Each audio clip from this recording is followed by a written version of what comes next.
আসসালামু আলাইকুম ভিউয়ার্স, আশা করি সবাই ভালো আছেন। এক্সেলের নতুন আরেকটি এপিসোডে আপনাদের সবাইকে স্বাগতম জানাচ্ছি। বন্ধুরা, আপনারা হয়তো জানেন আমরা এক্সেলের জিরো টু হিরো একটি সিরিজ ভিডিও শুরু করেছিলাম। আজকে আমরা তার শেষ পর্ব শুরু করতে যাচ্ছি।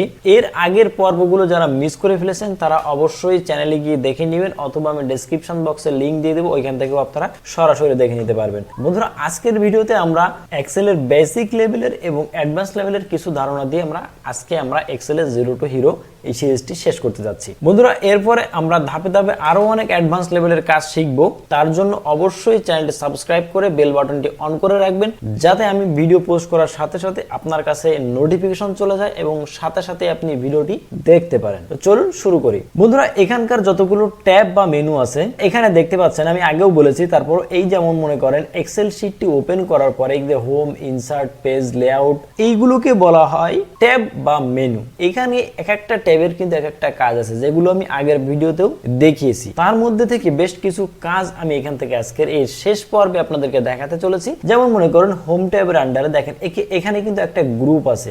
এই হোম ট্যাব বা হোম মেনুর আন্ডারে কিন্তু অনেকগুলা গ্রুপ আছে। টোটালটাকে বলা হয় রেবন। তো এখানে দেখেন হোম ট্যাবের আগে দেখেন ক্লিপবোর্ড গ্রুপ। ক্লিপবোর্ড গ্রুপে এখানে দেখেন কার্ড আছে, কপি আছে। তো এগুলো কিন্তু মোটামুটি আপনারা সবাই জানেন। কপি বলতে এখানে আমি কপি করার বেশ কয়েকটা সিস্টেম আপনাদেরকে দেখাই। আপনি প্রথমে সিলেক্ট করলেন, সিলেক্ট করার কন্ট্রোল সি দিলেন, কপি করলেন। এবার এখানে গিয়ে আপনি পেস্ট করতে পারেন। এই যে পেস্ট, এখানে দেখেন এগুলো কিন্তু পেস্ট হয়ে গেছে। তারপরে মনে করেন এখানে কপি থাকা অবস্থায় এখানে যদি আপনি ইন্টার বাটন প্রেস করেন, দেখেন এখানেও কিন্তু কপি চলে আসছে। এই এক একটা কপির কিন্তু এক একটা ধরন আছে এবং এক একটা বিষয় আছে, কিছু ডিফারেন্স কিন্তু আছে, যেগুলো আপনারা হয়তো অনেকেই জানেন না। আপনারা কপি পেস্ট করতে পারেন, বাট অনেকেই কিন্তু এগুলো জানেন না। তো বন্ধুরা, এই পেস্টের ভিতরে কিন্তু অনেকগুলো অপশন আছে। যদি আপনি পেস্ট স্পেশালে যান, সাপোজ আমি কপি করলাম, এটুকে কপি করলাম, কপি করার পরে এখানে যদি আপনি পেস্ট করবেন, এখানে যদি আপনি রাইট ক্লিক করেন, দেখেন এখানে কিন্তু দেখেন পেস্টের অনেকগুলো অপশন আছে। দেখেন এখানে দেখেন এই যে পেস্ট আছে, পেস্ট পি। এখানে যদি আপনি শর্টকাট বাটনটি প্রেস করেন তাহলে দেখেন পি আসবে। তারপরে এখানে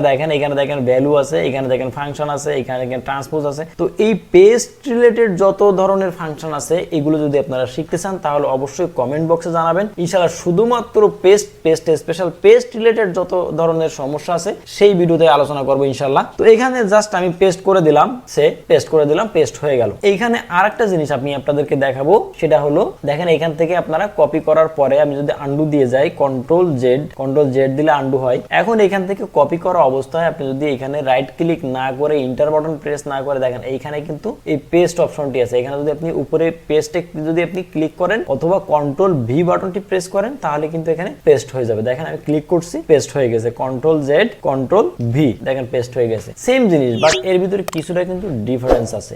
এই যতগুলো পেস্ট আছে, অথবা যদি আপনি কন্ট্রোল জেড দেন, তারপর দেখেন এখানে যদি পেস্টের এখানে যান, এইখানে যে অপশনগুলো আছে এই অপশনগুলো কিন্তু আমরা রাইট ক্লিক করে কিন্তু আমরা দেখেছিলাম। যদি আমরা এখানে রাইট ক্লিক করি তাহলে কিন্তু আমরা এখানে সেম জিনিসগুলো কিন্তু এই যে আমরা সেম জিনিসগুলো দেখতে পাবো। তো পেস্ট স্পেশাল নিয়ে ভিডিও চাইলে অবশ্যই কমেন্ট বক্সে জানাবেন। এখন দেখবেন ফরম্যাট পেইন্টার। এখন এই ফরম্যাট পেইন্টারের কাজটা কি? সে মনে করুন এইখানে এই যে ফিলটা আছে, যে কোনো ধরনের ফিল, এই ফিলটাকে আপনি অন্য কোথাও ফিল করতে যাচ্ছেন। তো তার জন্য আপনি এখান থেকে কি করবেন, এই যে ফরম্যাট পেইন্টারে ক্লিক করবেন। একবার যদি আপনি ক্লিক করেন তাহলে দেখেন এই মাউস পয়েন্টের সাথে ক্লিক করেন, দেখেন একটি পেইন্ট ব্রাশের মতো কিন্তু একটা ব্রাশ কিন্তু এখানে আসছে। তো আপনি যেখানে এটি করতে চান সেখানে আপনি এটিকে ড্র্যাগ এন্ড ড্রপ করে ছেড়ে দিন। দেখেন এটি কিন্তু পেইন্ট হয়ে গেছে। কিন্তু এখানে একটা কথা আছে, আমি কিন্তু ক্লিক করছিলাম একবার, যার কারণে কিন্তু এখানে কিন্তু এখন সেই ব্রাশ বাটনটি চলে গেছে। তো এটিকে যদি আপনি মাল্টিপল টাইম যদি আপনি এটিকে ব্রাশ করতে চান বিভিন্ন জায়গায়, তাহলে সেক্ষেত্রে আপনি কি করতে পারেন, এখানে থাকা অবস্থায় এখানে ডাবল ক্লিক করবেন। ডাবল ক্লিক করার সাথে সাথে এখানে কিন্তু দেখেন ব্রাশটি চলে আসছে। এখানে আমি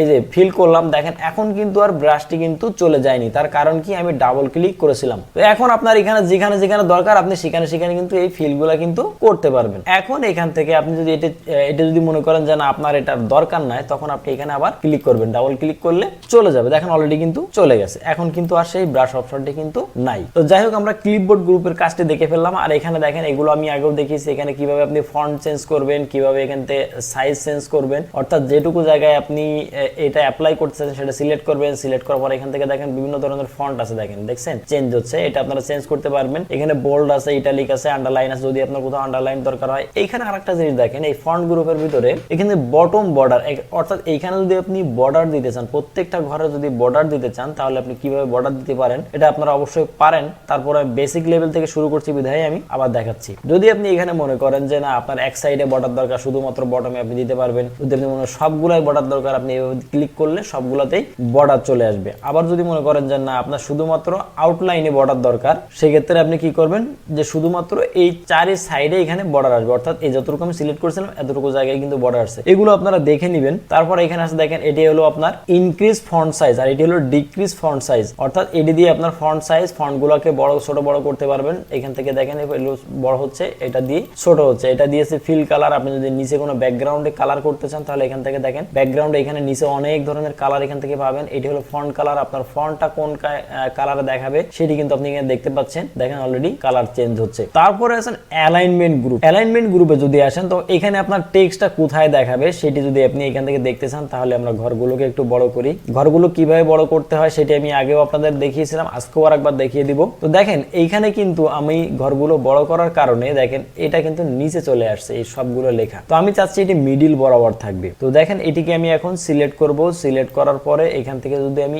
এখানে যদি আমি ক্লিক করি, অর্থাৎ মিডিল অ্যালাইনে যদি আমি ক্লিক করি, দেখেন এখন কিন্তু মিডিলে চলে আসছে। এখন যদি মনে করি যে না আমার কলাম বরাবর মিডিলে আসবে, অর্থাৎ এইটা মিডিলে আসবে, তখন আমি এখানে দিয়ে দেবো সেন্টার, অর্থাৎ এখানে কিন্তু এখন মাঝখানে চলে আসছে। তো এইগুলো আপনারা দেখে নেবেন। এই পাশে দেখেন এই যে এ বি দেখেন একটু খাড়া করে দেওয়া আছে, এটিকে বলা হয় ওরিয়েন্টেশন। তো আমরা বিভিন্ন ক্যালেন্ডার বা বিভিন্ন ডিজাইনের ক্ষেত্রে আমরা দেখে থাকি একটু খাড়া করে লেখাগুলো থাকে।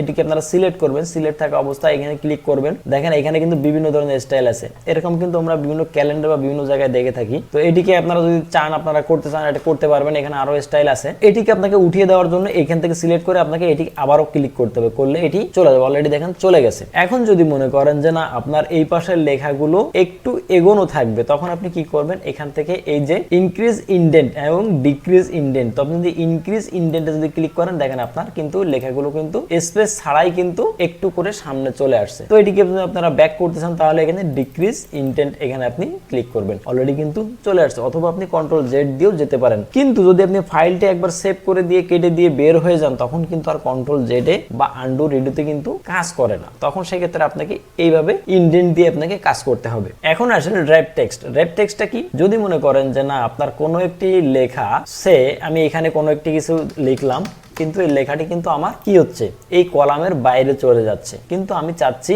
যে না এই কলামের বাইরে যাবে না, বাট নিচের রোটা কিন্তু আমি ইনক্রিজ ডিক্রিজ করতে পারবো। তো সেজন্য আমি রোটাকে একটু বাড়িয়ে দিলাম, দিয়ে দেখেন তারপরও কিন্তু আসছে না। এখন আমরা কি করব, যদি আমরা এইটিকে আমরা এক কলামে রাখতে চাই তাহলে তখন আমরা কি করব, র‍্যাপ টেক্সট। র‍্যাপ টেক্সটে ক্লিক করব। দেখেন এখন র‍্যাপ টেক্সটে ও কিন্তু আমি যতই লিখি না কেন ও কিন্তু আর বাইরে যাবে না, এখন এই যে একই কলামে থাকবে। প্রয়োজনে আমাকে এখান থেকে একটু সাইজটা বাড়িয়ে দিই, রোর সাইজটা, কিন্তু কলাম কিন্তু আর এদিক সেদিক যাচ্ছে না। এখন যদি আমি র‍্যাপ টেক্সটটা উঠিয়ে দিই দেখেন আবার কিন্তু অনেক জায়গায় অনেক লম্বা হয়ে গেছে। এখন আমি আবার র‍্যাপ টেক্সটটা দিয়ে দিলাম, এখন কিন্তু আবারও চলে আসছে। এখন আরেকটা জিনিস আপনাদেরকে দেখাবো, সেটা হলো মার্জ এন্ড সেন্টার, অর্থাৎ দুইটা বা তিনটা বা একাধিক যতগুলো কলাম আছে যদি আপনি মার্জ করতে চান সেক্ষেত্রে আপনি মার্জ করতে পারবেন। মার্জ করে আপনাকে এটি সেন্টার থাকবে। যেমন আমি এখানে একটা রো ইনসার্ট করে নিলাম। মনে করেন যে এখানে আছে সাবজেক্ট, অনেকগুলো সাবজেক্ট আছে। এখানে আপনি লিখতে পারেন অল SUBJECT অল সাবজেক্ট। তো অল সাবজেক্ট মানে হচ্ছে আপনার যতগুলো সাবজেক্ট আছে, অর্থাৎ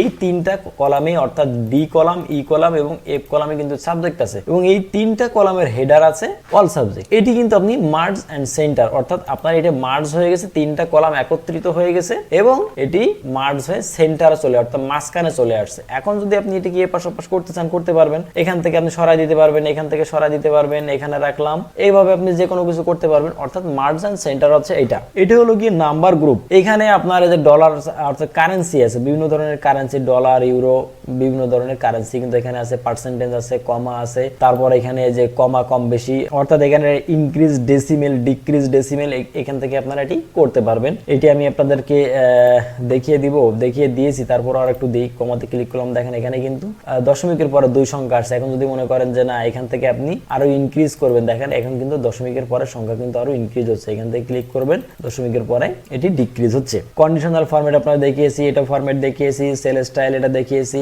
বন্ধুরা এই যে দেখছেন ইনসার্ট এবং ডিলিট কিভাবে কিভাবে আপনি রো কলাম ইনসার্ট করবেন এগুলো কিন্তু আপনাদেরকে দেখিয়েছি। এখান থেকে আপনি এখন দেখাবো ফরম্যাট। এই ফরম্যাটটা কি, একটু আগে কিন্তু আমি এই রো গুলো কিন্তু আমি ছোট বড় করেছিলাম ম্যানুয়ালি। এখন এটিকে যদি আপনারা একবারে একই রকম সাইজ করতে চান তো এটিকে সিলেক্ট থাকা অবস্থায় আপনারা ফরম্যাটে ক্লিক করুন। ফরম্যাটে ক্লিক করে দেখেন রো হাইট, তো রো হাইটে আপনি ক্লিক করবেন। করার পরে দেখেন এখন কত আছে 45.75। এটিকে যদি আপনারা কমিয়ে দেন বা বাড়িয়ে দেন, সে আমি বাড়িয়ে দিলাম 50 করে দিলাম, দিয়ে আমি ওকে করলাম, দেখেন এটি কিন্তু আরো একটু বেড়ে গেছে। তো এইভাবে আপনারা করতে পারেন। অথবা সিলেক্ট থাকা অবস্থায় যদি আপনারা এখান থেকে রাইট ক্লিক করেন, রাইট ক্লিক করে দেখেন এখানে কিন্তু রো হাইট আছে, এখান থেকেও কিন্তু আপনারা এটি কম বেশি করতে পারবেন। এখান থেকে যদি আমরা এটিকে 30 করে দেই, 30 করে দিলাম, দেখেন এখন কিন্তু এটা কমে গেছে। তো এখান থেকে কিন্তু আপনারা এইভাবে সব ধরনের কাজগুলো কিন্তু করতে পারবেন। তবে এখান থেকে আপনাদের আরেকটা মজার জিনিস দেখাবো। মনে করেন এই পেজটা অনেক ধরনের ডাটা আছে, কিন্তু উপরের যে হেডার, এই হেডারটা কিন্তু আপনি যদি দেখতে না পান তাহলে কিন্তু আপনি নিচের দিকে ডাটা এন্ট্রি করতে পারবেন না। বন্ধুরা এখন যদি এখানে আপনি কোনো ডাটা এন্ট্রি করতে চান তাহলে কিন্তু আপনি উপরের হেডগুলো অর্থাৎ কলামের, কিন্তু প্রত্যেকটা কলামের একটা নাম আছে,